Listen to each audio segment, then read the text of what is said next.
What are you going to reform? Look at this nation. It's a junk food eating nation. They poison their bodies with junk food, and they poison their minds with junk information. How could any intelligent adult turn on the TV and listen to, the nightly news or any of this other stuff when you have these bad actors, these grade B actors reading scripts and that talk about Michael Jackson for a month and a half? So the people, again, America's a first, second, and third world nation wrapped into one. We're looking at a good 20% of the people right now that are neither right or left. They're all independent thinkers that are going to be at the forefront of this revolution. So again, we see this breaking down, and we also see the nation breaking down, and we can see it breaking down into smaller parts.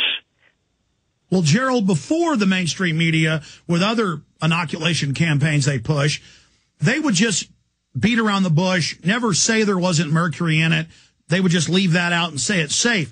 Now the New York Times and government program for public schools lies and gives parents and school children a handout saying there is no mercury, there is no adjuvants, there are no side effects, when every of the 5 versions of the vaccine, I'm holding one, anyone can get this at Walgreens, saying it can give you neurological disorders, saying it can sterilize you, saying it has mercury.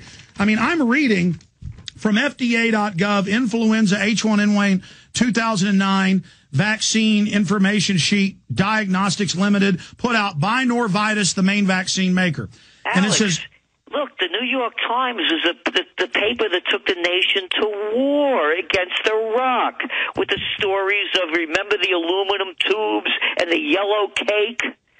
I mean, this is the New York Times that promoted the war. This is the New York Times that, when the markets were unfolding in August of 2007, quoted all these experts that said, oh, it's just a hiccup. Here, in front of me, the New York Times, last Saturday, October 17th. This guy goes on to say, well, there are plenty of experts who will tell you the worst is over, and I hope they're right. But as Mr. Roth is about this book, discovered in the 1930s, the experts can't predict the future any better than the rest of us. Yes, we can predict the future better than they can. It's the arrogance of the New York Times. Well, but you said it, though. They're delusional. Don't they know that's why they're all going under and going bankrupt? Don't they know that's why mainstream media is in a crisis? And instead of telling the truth, they just intensify the lying. It's like putting gasoline on a fire to put it out. Let's take some members of the same club. It's the White Shoe Boys Club. That's why you go to Harvard, Princeton, and Yale. What do you think? They don't teach you better than anywhere else. It's you get into the system. And you look at the same, you read the New York Times, they quote the same experts that have been wrong 100 times before to ask them what's going to happen next. And then they have the arrogance to say that nobody can forecast the future because they didn't see it coming. And again, this is the paper that took the nation to war. Let's not forget the stories about the yellow cake and the aluminum tubes and the nuclear weapons in Iraq. It's just another level of lying, though, to say there are no adverse reactions to the vaccine. Exactly. It's just another lie. Let's talk to Mike. They're used to it. This is what they're good at. Michael in Florida, you're on the air. Go ahead. Hi, Alex. Hi, Gerald. Love the movie. Thank you. What's on your mind? Yeah, I have a question, or maybe it's just a comment. It's about the movie and the Federal Reserve. Basically, my question is if our politicians, if our Congress is all corrupt, they're passing bills without even reading them, and they're giving all our money away to offshore banks. That's one message, and then another gentleman that was interviewed in your movie said that he was in favor of nationalizing the Fed and putting the Fed in the hands of Congress. How could we trust putting the Fed in the hands of Congress if they're all corrupt? And, well, I'd like to comment on that. Number one, we have different guests on who have different perspectives. This is not like some cult where we just sit here and believe what I think or believe what one guest thinks. It's a college of ideas.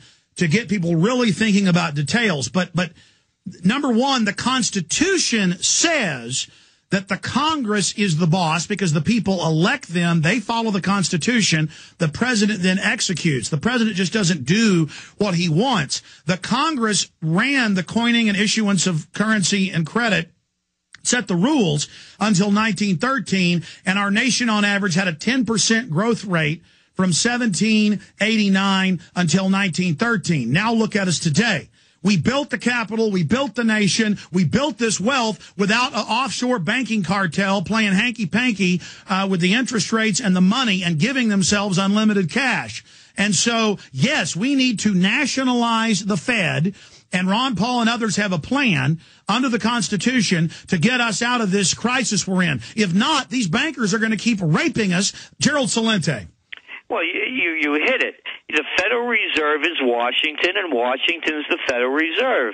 At the break, I was mentioning about how Obama said about the too big to fails, used this dumb analogy about your neighbor's house burning down, and then on 60 Minutes, Ben Bernanke, several months later, said, quote, if you have a neighbor who smokes in bed and he risks to everybody, using the same exact analogy, his bogus analogy.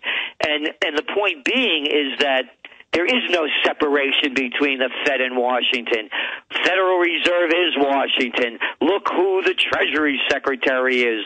Only a blind person can't see it. It's Timothy Geithner. Where did Timothy Geithner come from? Well, he was the president of the Federal Reserve Bank of New York, and now he's in charge of the Treasury. What do people need to get let me go over further. the head with? Let me go further. And the guy talking about, well, somebody smoked in bed, we still got to put the fire out.